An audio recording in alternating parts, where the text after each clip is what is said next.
Dios les bendiga, hermanos y amigos. Les saluda su servidor en Cristo, Libardo Figueroa, desde Púlpito Virtual.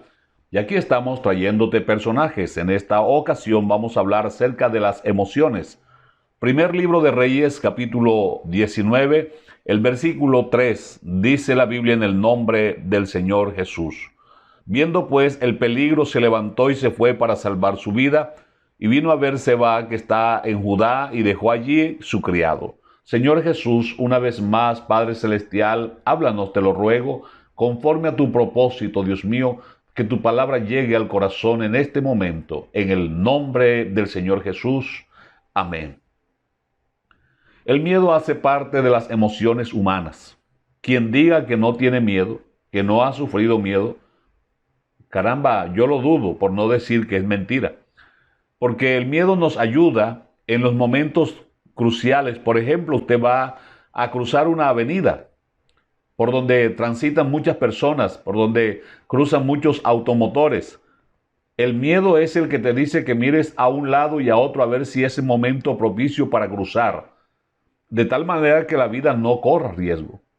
Algunos tienen miedo a una inyección, otros tienen miedo a quedarse solos.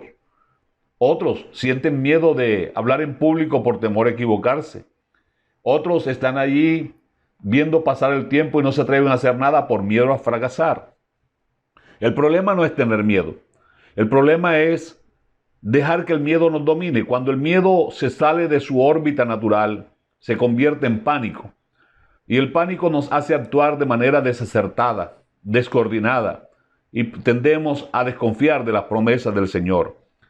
El caso que nos ocupa del profeta Elías. ¿Quién va a dudar del ministerio de este hombre? El hombre de fuego, el que cerró los cielos, el que hizo descender el fuego del cielo al monte Carmelo, el que enfrentó a los Baales, que se enfrentó con Acab. Luego de aquel encuentro, dice la Biblia, que la noticia llegó a Jezabel.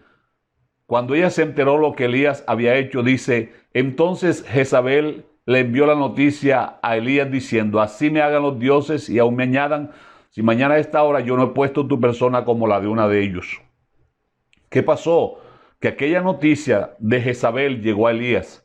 Y dice la NTV en el versículo 3, Elías tuvo miedo y huyó para salvar su vida, y se fue para Berseba, una ciudad de Judá, y dejó allí a su sirviente. Elías era tan humano como tú y como yo, y dice Santiago que era un hombre sujeto a pasiones.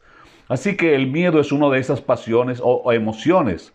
Y el miedo fue el que lo hizo caminar a él. Aunque usted lea en el versículo 4 que dice: basta ya, Jehová, quítame la vida.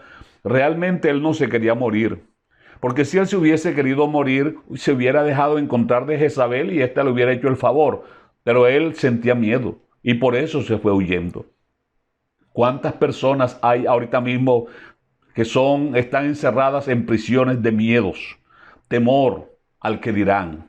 Porque fallaron alguna vez, si son servidores en Cristo, y no han reconocido su falta, y el miedo no los deja tranquilos. El miedo al que dirán al ser descubierto. Miedo para casarse y entonces porque fracasaron una vez en una relación sentimental. Miedo a emprender un nuevo negocio porque lo han intentado una y otra vez y han fracasado. Pero no es que nos sintamos miedo. Dios nos ha dado poder por el Espíritu Santo y dice que no nos ha dado espíritu de cobardía, sino de poder, de amor y de dominio propio. El valor es actuar a pesar del miedo, sabiendo que tengo miedo, pero me atrevo a actuar porque voy creyendo en la palabra del Señor, en las promesas de mi Dios. Las promesas de ese ser que me dice que tenga fe, porque la fe es la certeza de lo que se espera y la convicción de lo que no se ve. Es actuar basado en la palabra del Señor que dice: Jehová es mi luz y mi salvación. ¿De quién temeré? Jehová es la fortaleza de mi vida. ¿De quién he de atemorizarme? Si tú estás en una cárcel encerrado con barrotes de miedo, te invito, entrégale ese miedo al Señor Jesús. Pídele a Él que te dé sus fuerzas, que te dé valor por su Espíritu Santo, que te dé dominio propio, que te llenes de fe por medio de la palabra de Dios y enfrenta esta realidad. Acuérdate que no somos de los que retrocedemos para perdición. Elías sintió miedo porque era tan humano como tú y como yo.